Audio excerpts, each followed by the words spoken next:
All right, this is on the happy Canada 150th birthday. We're out way up in northern Ontario. And why don't you explain where we are exactly, Simon? South of Timmins, west of New Liskeard. Closest town is Matachewan. We're on a lake where, well, we've been here an hour right now and we haven't seen a boat. So it's actually a lovely, quiet evening. The sun actually popped out. The trees are glowing. The clouds are playing games, and it is just a beautiful evening. And Della, look at you and your gin and tonic, as always. As always. I'm showing them the lake. I'm showing them what it's really like out here. Peaceful.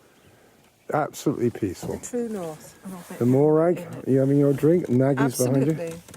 Absolutely. It's a beautiful spot. Oh, God, I'd be a little Are we more... ready? Pardon? Not a sound. Not a sound. Not a sound apart from Ian speaking. Yeah. I just want the little people out there Bugs to... are annoying. Wet weekend, but now this is... But this is, to me, Canadiana. Waiting for Ian to catch his dinner. Yeah, well, that's not going to happen, because look what's happened there. This is You're my... having your pickerel tonight. Here's my pole, yeah. Pickerel tonight. Anyways, that will give you an idea.